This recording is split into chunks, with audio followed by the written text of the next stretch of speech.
Yeah, so we met December 2017. Yeah.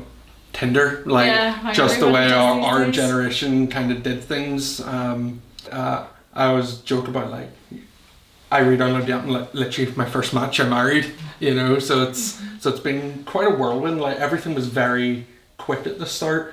We lived together within 6 months of meeting, and so it all just worked. Yeah, and then we bought here within about 18 months.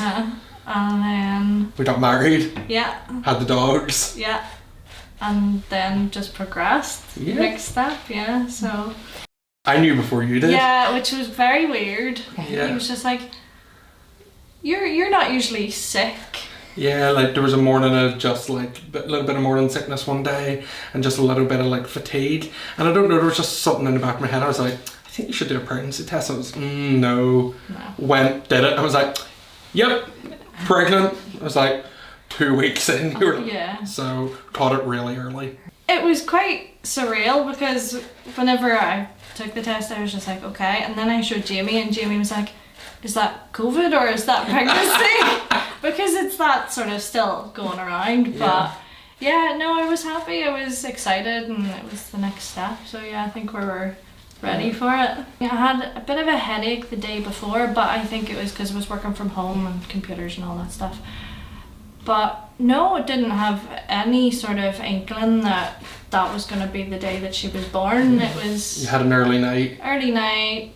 I'd rang the midwives the night before whenever I had my headache, and she was just like, just come in, just take a bath, enjoy, relax, have an early night. So did that, and then sort of, what would you say, early morning? About 5 a.m, 5:30, I get I'm a deep sleeper, and I get shaken awake being like, I don't feel well. And I think parent mode kicked in, and it was just we were up, dressed, and it was just okay, we need to go. At this point, Jess's arms on the table, panting, and I'm like, I'm pretty sure you're in labour.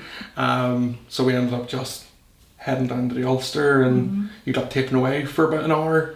The girl examined me and was just like, she wasn't going to examine me. She was just like, I don't want to induce anything. And then she was like, actually, I'm just going to examine you. And she's like, okay, so you're going to go up to the labour ward, you're 3 centimetres. And I was like, okay. Yeah, so I'd made it so far in, no pain meds, anything.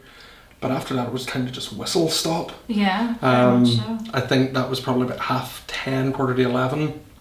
And within an hour, we were 10 centimetres dilated, and the baby was just coming. And then it wasn't until I think she was born that we were we knew there was just this moment, we chat about between us, where we knew something wasn't right. And you could tell very quickly the tone in the room had changed.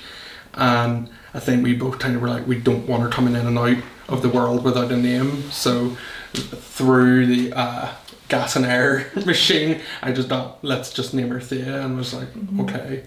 It was one of those, it just suited her as well. When we looked at her, it was the other names that we had in contention just didn't work. Yeah. We're okay, that's who she is. We've both been through grief before. You lost your grandpa, I've lost my dad and my grandpa too. So we've been through that before. We kind of know the stages of grief and how it goes, but obviously this is different because it's your first child. It's ours. Yeah. And I think we're really fortunate that we've got that central unit of each other where, if one of us is a little bit lacking that day, the other one kind of picks us up and carries us. Yeah. We've also there was such an incredible group of people around us. People that just dropped everything. Walked out of work. A couple of people just literally walked out of work. Was like, I'll be back in a couple of days. I have more important things to deal with. So yeah, they were really instrumental. Yeah, to helping us. And I think with her, with Thea not being here, we kind of want to live for her.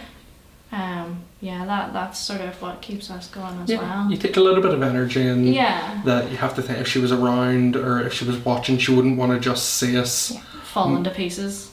Yeah.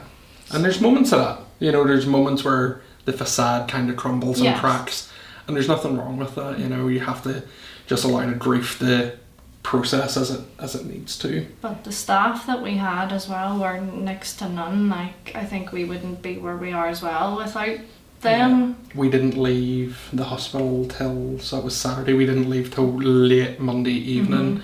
And like just the little things, like we have the little footprints and stuff that they do, and just the time that you get to spend. And even though there were points that we were spending with her where she wasn't with us anymore, we still got to make memories with her initially, you know, which I think helps that kind of not feeling of just immediate loss. Yeah.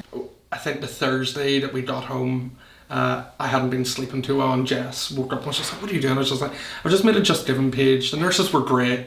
Like, I want to feel that we need to give back. And it kind of snowballed initially, and we gave them the check for that, the first check anyway, 2 days ago. So they got £2,900 from that. My mum had my mum's out in Carrickfergus, and had just done like a little community, called around the shops, got Easter eggs and stuff, and did a ballot and raised like £300 from that.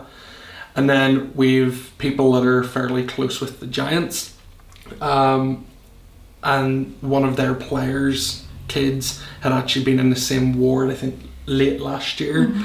Their kid got to go home with them, but we just reached out, and the Giants were like, absolutely. So they've provided a full current season like game design jersey signed by the whole team.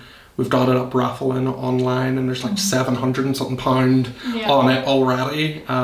So I think there's 2,000 tickets available for it, but so 700 and something of it have gone.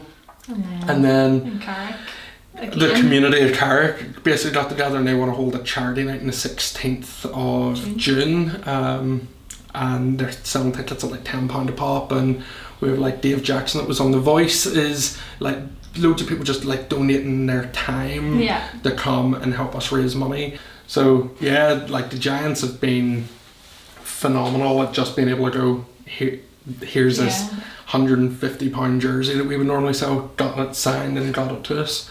And then that community of the hockey fans in Belfast have just jumped on it, trying to get that one-of-a-kind jersey. And I just don't think you can thank people enough for what they do during those difficult times, because it's great to have people when life's good, but when life's bad and people that you don't know are going, do you know what, like there's a cost of living crisis, and there's people donating £50, £100, £300. It really means a lot. And you're going, you know, I don't think I could do that for other people right now, but the fact that people are coming around and going, this is what we want to do to support you and to support this cause and to support those nurses, it's incredible to think about it.